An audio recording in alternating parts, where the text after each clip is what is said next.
Bruns. Hey, Will.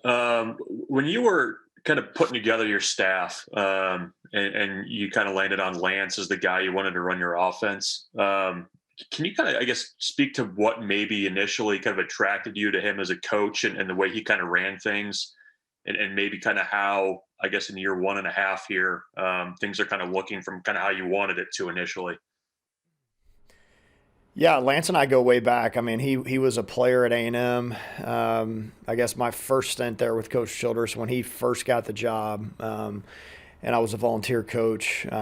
He was there, and then I hired him at Texarkana, and he took a job with basically no pay, just getting right into it, and just took a chance to come there and basically be a second assistant. But at that point in time, had a lot of input with the hitting, had been around, Coach Childress, Coach Deggs, Coach Talbot, some of those guys who I've really respected, down at Texas A&M, Coach Sawyers as well, and just had a chance to really get to know him well and work with him for a couple of years there, and got pretty close from a friendship standpoint as well, and so the trust was there.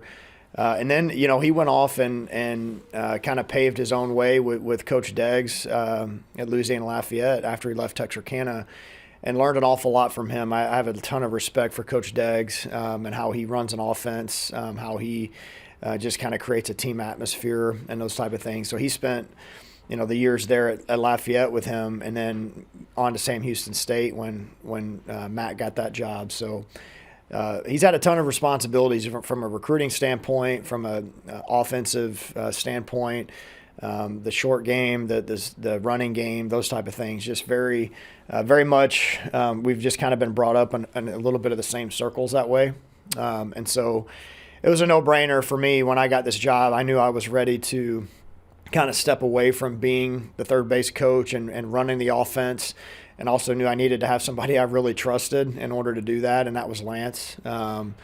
So I think he's done an amazing job just in every facet that you could possibly want, just establishing what we want from a recruiting standpoint, and coming in and implementing an offense that's going to be team-based, team-oriented. You've got to have buy-in to do that. The way he relates to the players, he's tough, but he's fair, and he keeps it light. And I can't say enough great things about what he's brought to our team. How did you guys get that buy-in to that team concept initially? Because I mean, that's a little bit of a bit of a change, I guess, from maybe what guys might have been used to before. Yeah, again, I'll always just continue to point to the upperclassmen on this team, and just the character of the guys that were already here, the talent that was already here. Again, yeah, we're asking them to play a little bit of a different style of baseball, but again, they're just all high character young men, and they were just welcomed us with open arms, and were open minded to learn and to. We came into this situation. Yeah, I didn't recruit these upperclassmen, but I knew a lot about them just having followed the program. So, knowing what skill sets they had, what they could bring to the table, these guys have just been tremendous to coach from that aspect. The older guys, because they've really bought in quickly, and when your older guys buy in, that just kind of trickles down to the rest of the roster and the rest of the team, and that's what those guys have brought, and it's made the transition pretty seamless.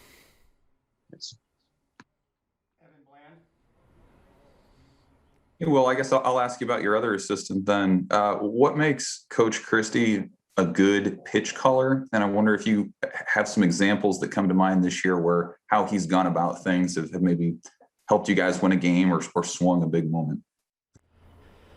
Yeah, I mean, again, he's had the mask on. He's been directly behind home plate. He's called games. He's been with pitching coaches that are great pitch callers in college, and caught some really good arms. And he worked his way all the way up to AAA. Unfortunately, not because of his bat. Sorry, Coach Christie, but because he was a great catcher. And and he obviously, you're calling your own game in minor league baseball, so you're handling all the prospects. You're handling major league guys as well. Just learning the game and just being right there with it. you learn an awful lot as a catcher. So I've just been able to witness that even at times, at Texas A&M when he called pitches a couple different occasions when Coach Childress was gone. We had a lot of success. And I just think it comes down to, you've got to have good communication with your catchers that are in the game at that point in time, your pitchers as well, the feedback that they give you that you don't necessarily see from the dugout. You've got to have faith to call some big pitches and big spots where, it'd be easy just to make a safe call and throw a pitch that, well, hey, if he puts it in play here, let's hope he hits it at somebody. Or you make a call in a big 3-2 spot, to get a punch out or to, really get off the field with a lot of momentum. So, again, I just think he studies the game very well. He's very prepared from a scouting report standpoint. He's got great communication with his catchers and his pitchers. And I just think he can set guys up. I mean, he can, the way he calls pitches, he can set hitters up just with certain sequences, what he sees, what he's seen from video, and what he feels on game day. There's just a lot of trust there with his pitchers and catchers, and Jeff has always been a great pitch caller. Yeah, different topic, but I was wondering if you could clarify, did you guys officially put in a bid to host a regional? And obviously that's not how this process normally works in a regular year. So if you did, were there any additional reasons for wanting to host this year beyond kind of the obvious parts of that?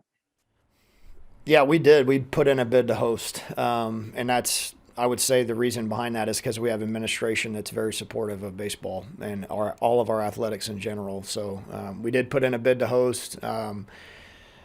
It is a different year, like you said. I mean, usually you're the Saturday or the Sunday before regionals start, you're figuring out who's hosting regionals. They're wanting to do it a little bit earlier this year, I imagine, just because of the health and safety protocols that have to go into it and not trying to get that done last minute. But yeah, we wanted to put a bid in. Figured if we keep playing a high level of baseball, we'd have an opportunity to host. We feel like we have the facility to do so. We have the fan base to do so. Like I said, we have the administration that's very supportive. We've done it in the past. And we'd love to have the opportunity to do it again. Chris Bassinet. Well, with everything you said about Lance and Jeff, does that just speak to the value of having, really good assistants, high level assistants that allow you to maybe do some different things as a head coach and like you said, having the trust in them to kind of run some pretty major parts of what you're trying to get done? Of course, and I've learned from some of the best head coaches just as a player and as an assistant coach. Just you've got to hire the right guys. You've got to hire guys that you trust and you have camaraderie with, and just let them do their job. That's the biggest part, and that's what I learned watching Coach Van Horn and Coach Childress, having worked for him, and Darren, for that matter. Darren hired me and gave me a ton of responsibilities and let me kind of get my feet wet as a Division I assistant coach. So you've got to hire the right guys. You've got to hire guys that you trust. And there was no doubt in my mind. I mean, I've known those guys for years, and we're all great friends. I said it when I hired them, though. I didn't hire them because we're friends. I hired them because they're great baseball people. They're great teachers, recruiters. They care about the kids. That's a huge part of it. And speaking a little bit of the buy-in, I think guys have to know that you care about them too before they're going to listen to what you say. So that's what those guys bring to the table. Our families are all very close. I think we have kind of a family type atmosphere amongst our coaching staff, and I think that trickles down to our team. Mike Babcock.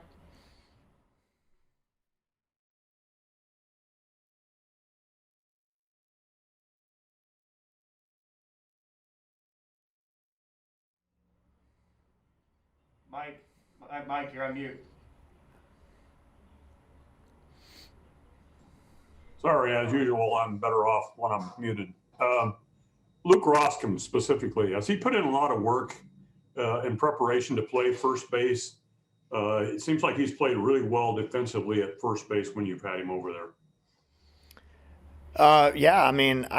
The thing about Luke is he's played a lot of different positions in his career. To say that he's put in a lot of work, sure. We honestly kind of just we know that he's pretty gifted with his feet around the bag. He's got good hands, and he's locked in on every pitch. So we really we knew we could just kind of put him over there without having to get a ton of reps in practice at times. I mean, he spent most of his time with the catchers preseason and really as the season got going along. And honestly, probably more time at third base than anything else besides catcher. So we just had all the faith in him that we could put him at first base and it would be pretty a seamless transition for him because of those things I said. I mean, he's a kind of a captain on the infield, just having been a catcher. He brings that to first base. He's got good hands. He's got good feet. So yeah, and now that he's played a little bit more first base, he's certainly done a really good job in practice of, like I said, commanding the defense over there. Communication's been great, and just really taking control of the infield. All right, last one. Evan Bland. Hey, well, how would you characterize what Kyle Perry's influence has been behind the scenes this year? And do you guys have a general sense for if and when he might still be able to contribute this year? Yeah, gotta love KP. He's a energy giver, man. He is a guy that even though he's injured, and I'd throw Colby Gomez in there too, two guys that are hurt, that are injured, that just care an awful lot. They bring it in the dugout, and KP's a guy that we've traveled on weekends, even knowing that he's not going to pitch because what he brings to the team from a chemistry standpoint, and just he's the type of guy that he brings the intensity, but he also has a way of keeping it loose as well, which is what you want. That's what you want in the dugout. I kind of put him in charge at times in the dugout, and we go back and forth during the game. And he's a great teammate. He brings that attitude to the yard every day. He loves baseball. He loves his teammates. From that aspect, he's helped our team even without throwing a single pitch, and that's really what you want in a player. And we're coming up on the time frame here where we're going to start to see him throw to live hitters here pretty soon. He's throwing bullpens now. Right at the cusp of throwing bullpens. He's already throwing breaking balls with flat grounds. Arm feels great. Rehab's gone really well. We've already seen Tyler Martin come back fairly quickly from the same surgery and help the team out this year. I would expect Kyle to make an impact probably in the next few weeks on our staff, and not necessarily going to be able to build him up probably to throw a ton of multiple inning outings, but I think he could be a valuable guy out of the bullpen that can throw strikes, and he ain't scared. You give him the ball, even though he hadn't thrown a pitch all year, and it could be a big situation, he's not going to bat an eye at it at all. And again, part of that is that he's been so locked in with his teammates, even when he's not been pitching and been engaged in the games. Feels like he's right there with them, and they'll be right behind him when he gets the ball. If I could just ask you quick about Penn State, what do you see from them in your scouting? They've played well at times. They're right there. In that the group of teams that are kind of right in the 500 range. They've swung the bats really well at times. I feel like they've got very experienced starting pitching, guys with good stuff, guys that can navigate through a lineup. They're very experienced that way. I think they've got a couple of really good bullpen arms as well. Pretty veteran lineup, and they try to create some offense. They've got some guys that want to bunt. They got guys up and down the lineup that can run. I do know that, and they're going to try to, create a little havoc. Where with the bunt game, maybe a slash here and there, some hit and runs, and those type of things. So just like everybody else in this league, we've got to show up and play our best if we want to have the results that we want to have this weekend. Okay, that's it for Coach Bolt. I have Luke Roscom here. Just a second. Thank you.